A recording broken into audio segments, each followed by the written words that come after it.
You're listening to Smart to Death Radio. The summer of synergy continues with the Garden State Invitational Tournament, live on Fight TV Saturday, July the 25th. M-Dog Matt Cross, Gary J., Myron Reed, Jordan Oliver, Tony Deppen, Gregory Iron, KTB, and Simon Gotch compete for GSI supremacy. Plus, Frightmare defends the Synergy Pro Wrestling Championship against Deshaun Pratt, and Ellis Taylor, Casey Catal, and TJ Crawford collide to find out who will wear the Cruiserweight crown. All on Fight TV, streaming live around the world. Saturday, July the 25th at 7 p.m. Eastern. All this for just $9.99. Who will win the second annual GSI? Tune in live and find out. For more information, log on to synergywrestling.com.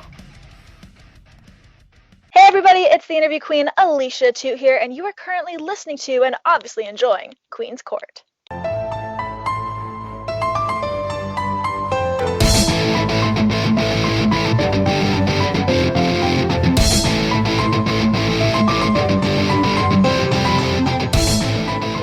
All right, everyone, welcome to this episode of Queenie Chats on Queen's Court with your girl, the Queen of Any, on Smart to Death Radio. And I'm here with a very special guest, one of my personal favorites, and soon to be one of yours, the Windy City Kid, TJ Crawford. Welcome to the castle, buddy. I'm so excited that you're here. I'm excited to be here. Let's some questions. Let's get everybody to know who exactly the Windy City Kid is, because I don't think a lot of people know who the guy behind the tights is. Well, that's what we're here for. So let's start with that. For those who may not know you and need to know you, how do you introduce people to TJ Crawford? I mean, I'm pretty much everyone who meets me, there's nothing to hide. I'm pretty much like an open book. So everyone I meet, I try to be as friendly as possible. I'm just,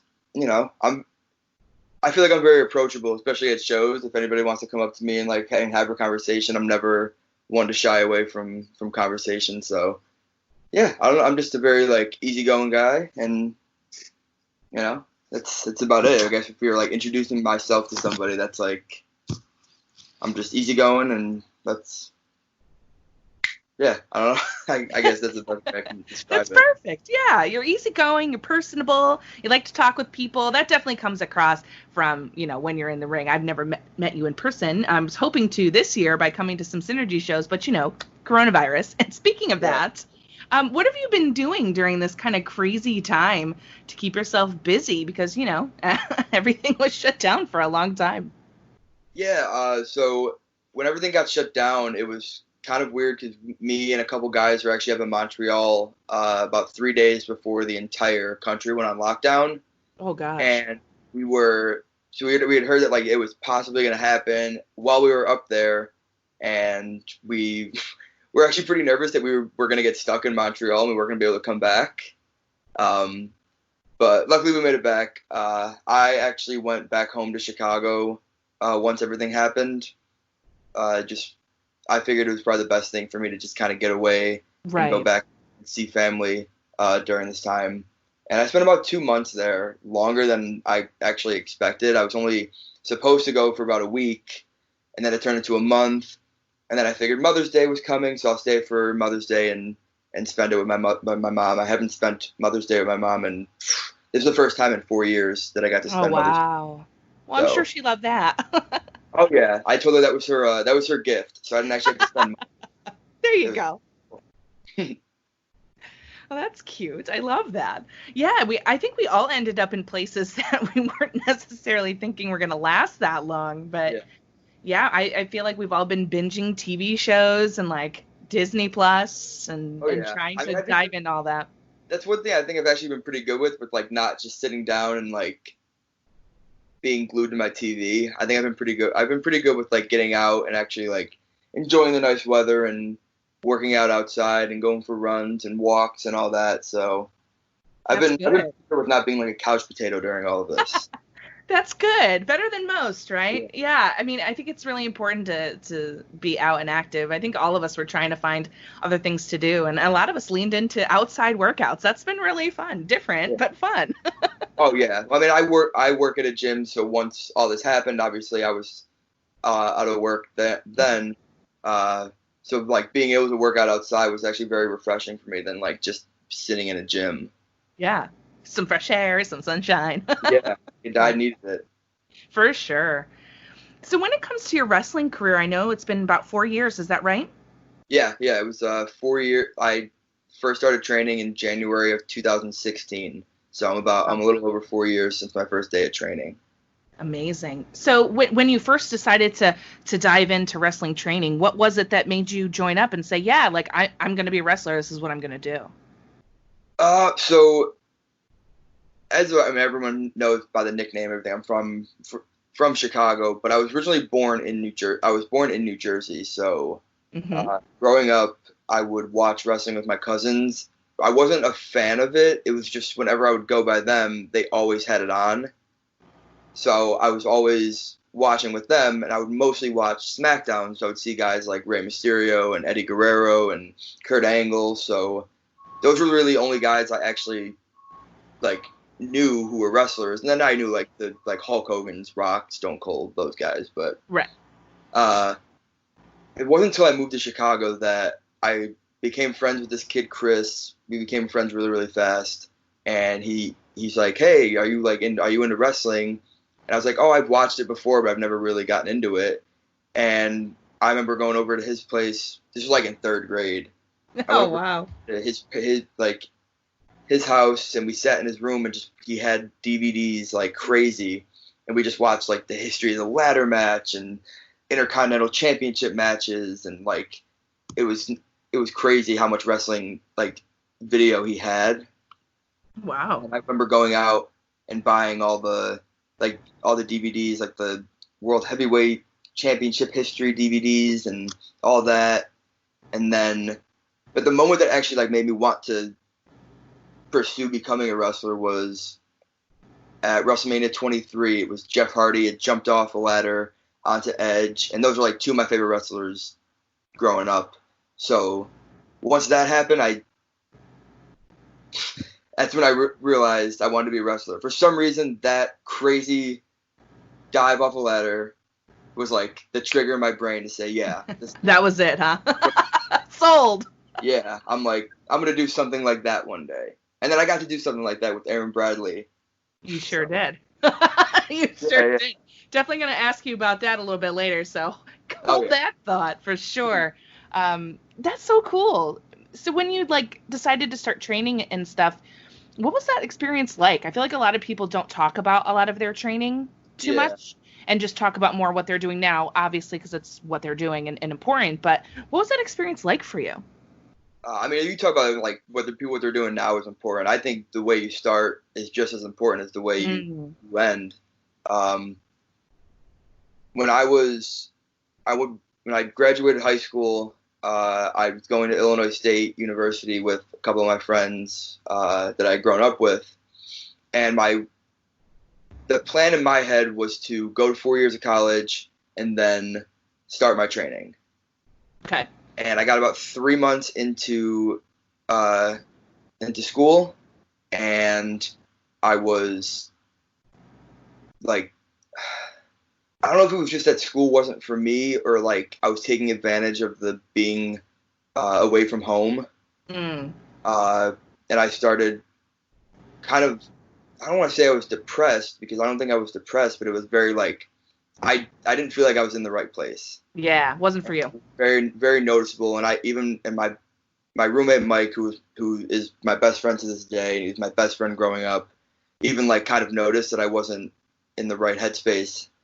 And that's when I decided that I needed to get away from school and I had to just go and start my training. So luckily my parents were very open to it. I had talked to my friend Mike about going to train before I'd even talked to my parents about it.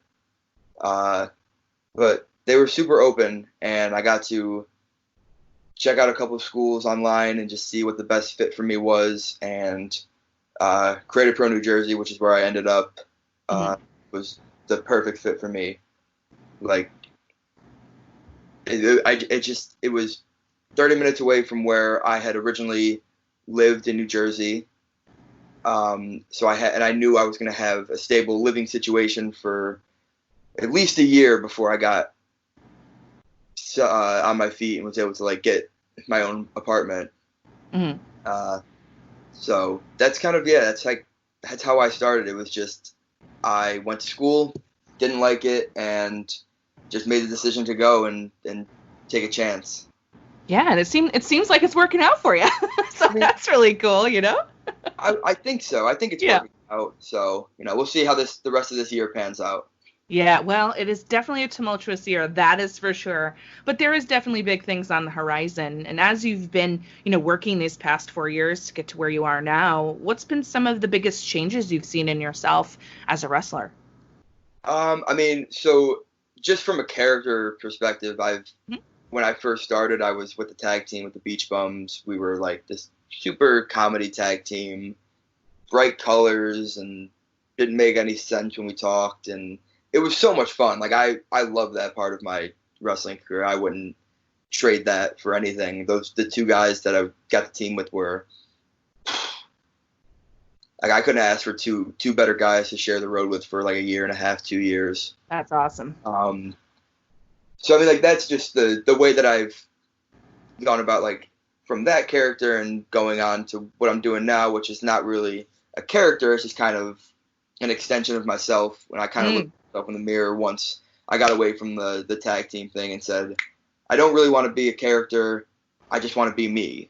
And for the first year when I went singles, I was doing this like basketball thing, thinking that was me because I'm a huge basketball fan. Oh. It came across so hokey and so forced, and people saw right through it.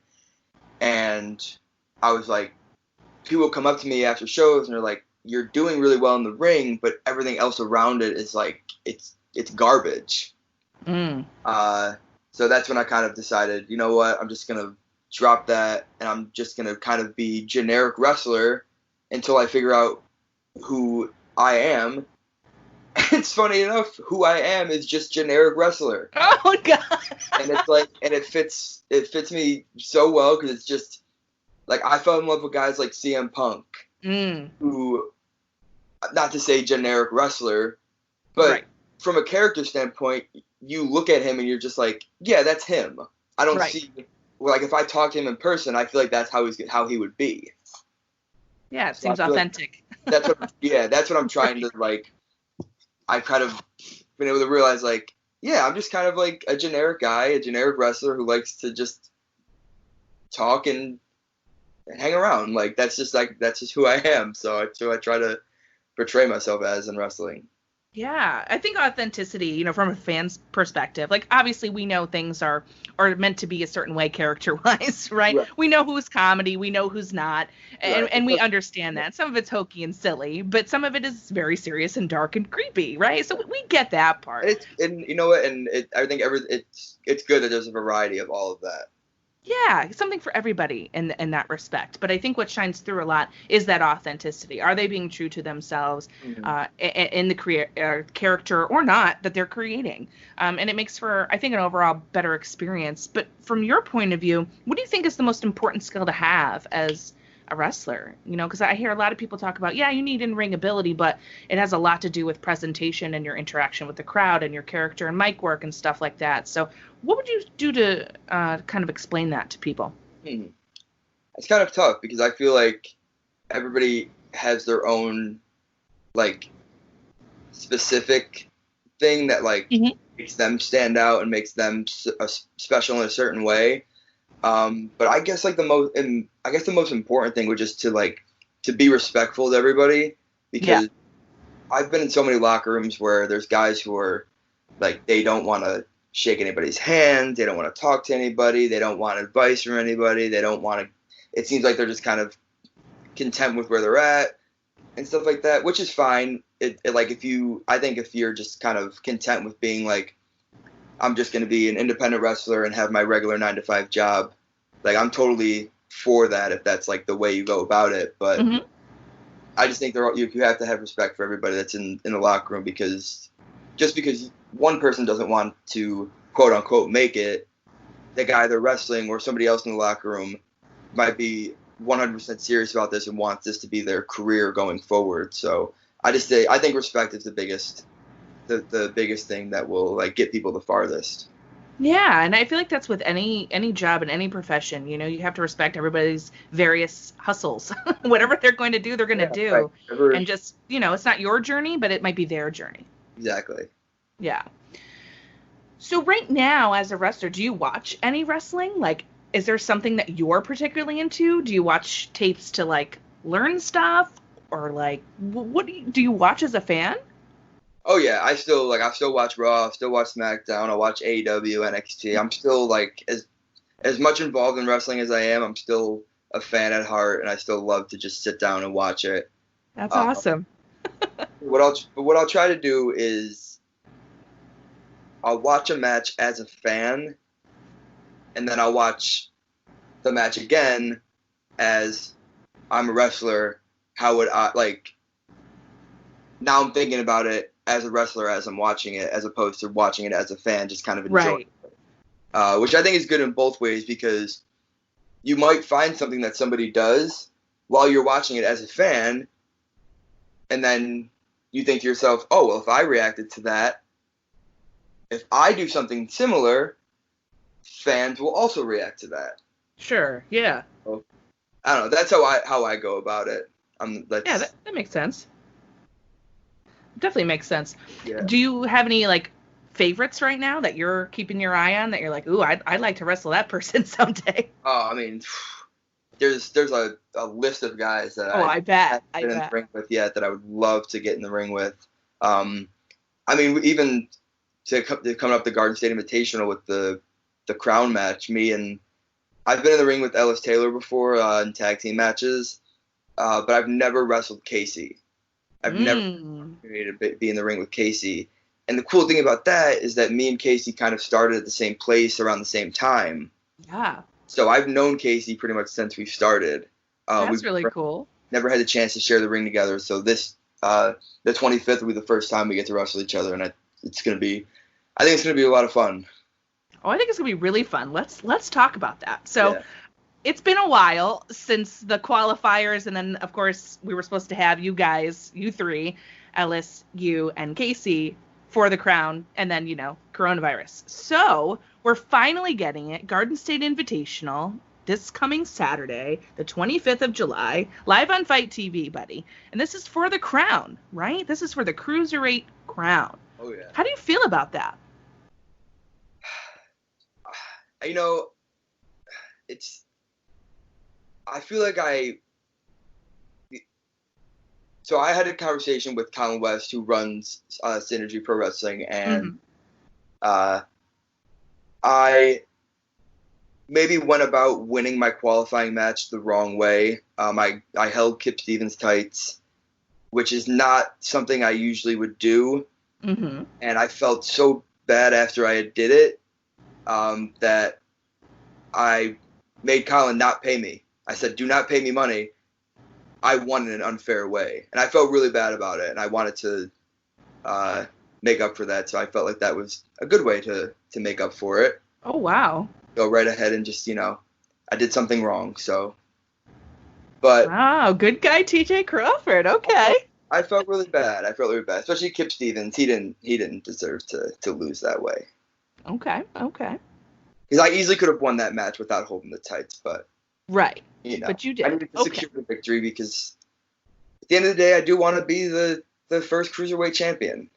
You know, that's a big deal. Yeah. Yeah, I do want to be the first Cruiserweight champion. I've never held a singles championship in wrestling. I've been a tag team champion. Before. I've never held a singles championship, whether it's an actual title belt or the Cruiserweight crown. You know, and I wanted to make sure that I was in that match, so I had an opportunity to win. And like I said, I'm glad that it's gonna be against Casey, but I'm not happy that it's also with Ellis Taylor. Well, let's talk about that too, because that was where I was going with this one. Nice segue there. Yeah. Let's talk about the tension between you and Ellis Taylor that we saw for the First Responders show. He put hands. He was shoving, he was pushing, and Casey was involved, and then she put a whipping on him, and you said some things. So, like, what's going on between you and Ellis Taylor here? Ellis has been, ever since we had the qualifying matches, Ellis is he's been coming at me on Twitter a lot, and I'm not a big Twitter guy. I don't really like to I don't like to do Twitter beef or anything like that. But Ellis kept coming at me on Twitter for some reason, so I obviously had to defend myself. Of course. During the little interview segment, he decided to cut off Casey for no reason because he's jealous that Casey is getting more attention than he is. He's upset because not only is he not getting the attention in this match, he also doesn't get the attention in his own group, Young, Dumb, and Broke, where he's the fourth most important member. Yes, so indeed. For people to like him, and he thinks that going after Casey is going to get people to like him, when it's not the case, because Casey is more respected than he ever will be. Wow, strong words here. Now, I talked on this show, actually, a little while ago to Mr. Ellis Taylor. He was a guest, and we talked about him in this triple threat with you and Casey. And he said to this question I'm about to ask you, when, not if. So I'm going to pose this to you.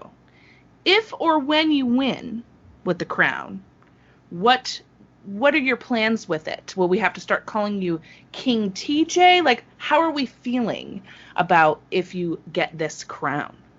Well, I'm not going to be as cocky as Ellis and say when I win, because I'm going to say if I win, because of the fact that, again, and I'm going to keep saying this, the fact that Casey's in this match, she's a wild card. Sure. Like, she's one of the toughest girls I've ever met, so, like, you can't ever count her out. So I'm going to say if I win, because Casey is tough, and I'm going to give her credit. Okay. But if I win, I would like to be known as the Windy City King instead of the Windy City King. So, and I'm confident that I already kind of have a shirt, maybe already in the works, just in case I do wind up winning. Well, then. There's a little confidence in there. I like that. You have to be confident, but you have to give your opponents some credit. Yeah, absolutely. Well, that's a respect thing, and that means you understand your opponent too. Like, you have enough respect for them to know that, like, this is gonna be tough. We're gonna go in here and we're gonna both fight for this. Yeah, I was there at CZW when Casey and Jimmy Lloyd had that exploding barbed wire match. Wild. Like, I couldn't believe, I was scared because because I know Casey, and it's like, I didn't want, you obviously don't want your friend to get hurt. Of course. So, and I think that's kind of why I'm a little upset that Ellis decided to push me during that on Saturday at the last show, because not only did he push me, but he pushed me into Casey, which then hurt Casey. Casey didn't do anything to deserve getting hit. That's right. Casey didn't even get to talk because Ellis decided to just run his mouth the entire time. And then he decides to push me and knock her over. That's, not cool, buddy. Not cool. Not cool. So he's got another thing coming. Oh, I bet he does. I think this match is going to pop off at the Garden State Invitational on the 25th. I'm looking forward to it. I know that's for sure. So if you win, buddy, are we going to defend at every show? Or, like, how are we feeling? Fighting champion? If I win, I'm fighting champion. All comers, newcomers, old Synergy folks, if you want it.